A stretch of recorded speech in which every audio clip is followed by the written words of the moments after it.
90s anime and a classic sci-fi space setting often went hand in hand. Look no further than classics like Cowboy Bebop, Outlaw Star, Gundam Wing, the list goes on. One that isn't always talked about but should be brought up in these conversations is 1993's The Irresponsible Captain Tylor. One that certainly leans more into the comedic, a lot more into the comedic than some of these other shows do, but nevertheless is worth discussing, not simply because it is a classic sci-fi space adventure romp, but also because its comedy is one of its greatest assets. You'll probably understand the premise of The Irresponsible Captain Tylor simply from its title. A guy named Tyler who really doesn't seem like he should be in the position of captain ends up being thrust into said position aboard the ship the Soyokaze, which isn't exactly the best of the best in terms of the fleet, but it's still a relevant position for somebody to be in, especially somebody who seemingly probably shouldn't be in that position. And a large part of the comedy of this show is trying to see Tyler, this guy who seems not just irresponsible, but aloof, like he really has no idea what he's doing, get himself out of dangerous political situation again and again and again. A large part of what the secondary characters have to do throughout the series is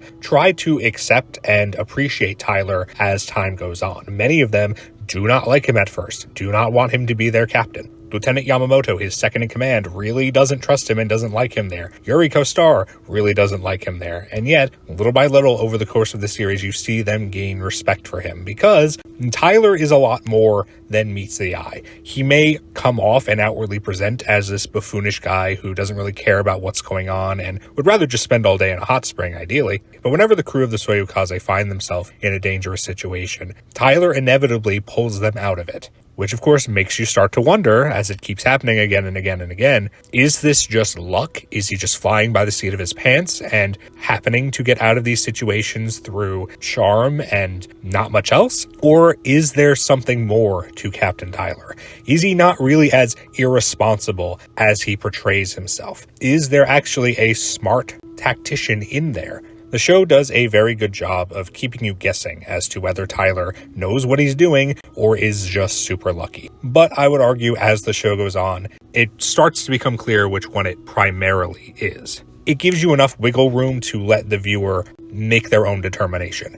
Is Tyler just really lucky? Is Tyler actually really smart and knows what he's doing and is just outwardly presenting himself as more aloof and incompetent? Or is it a little bit from pile A and a little bit from pile B? Are both of these aspects genuinely part of Tyler's personality? Does he like to present himself as someone who is a little bit more carefree, but deep down does have legitimate tactical knowledge and knows how to get himself out of situations? And even then, I would argue, when he does genuinely and very intelligently think outside the box and get himself out of these situations, to some extent he is relying on luck. He is gambling in some of these situations because his tactics and strategies, they may not be guaranteed to work. There are scenes where he breathes a sigh of relief because whatever he tried to do actually worked out. And you could argue that's the case for any person in a leadership position. Sometimes you are going to inevitably have to rely on Lady Luck being on your side.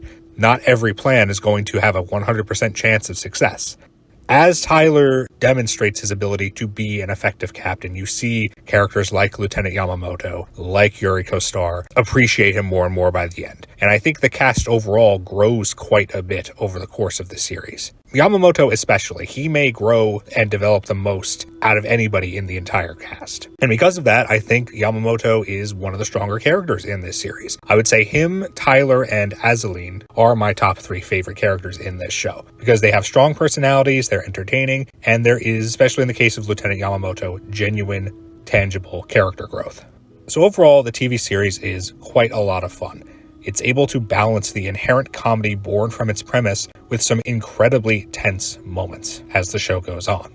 The show's ending, while leaving plot points unresolved, did at least send us off on a good, fun, memorable note. And if that were all we had to discuss, I would be recommending this show as a fun classic sci-fi anime with strong characters and, I would argue, strong writing as well. Even if it doesn't have a perfect ending, it at least stops at a good point.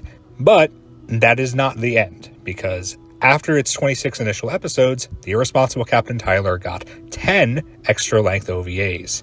These are, unfortunately, what muddy the waters a bit regarding this show's reputation and status. The first two OVAs, or depending on where you watch it, they may be packaged as a single movie, I am genuinely not particularly fond of, and it seems like a lot of people are not.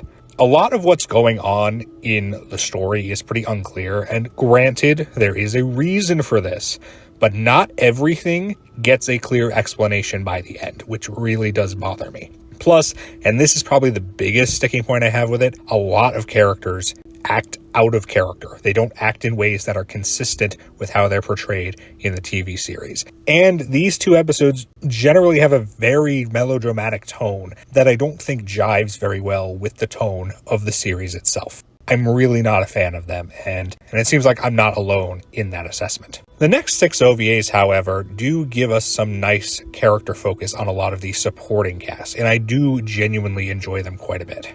There are some elements included in there that build up towards what is ultimately the plot of the final 2 OVAs, but a lot of these 6 middle episodes can be enjoyed on their own as just episodic stories, and they are definitely by far the strongest of these 10 OVA episodes.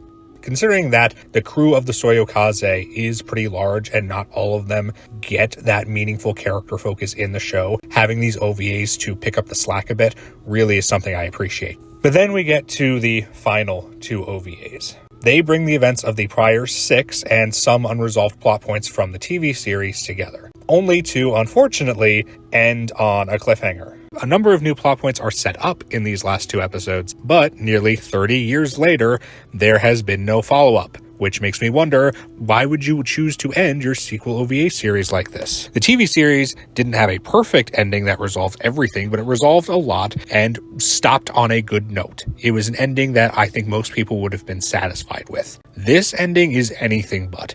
It is frustrating, to put it simply. A lot of interesting ideas are brought up in these OVA episodes, only to never be fully resolved. I don't know why they would choose to start a new storyline and not resolve it. Maybe they wanted to make more episodes and just couldn't, but whatever the reason might be, what we have is an unfinished story. And that unfortunately makes talking about this series and recommending it all the more difficult.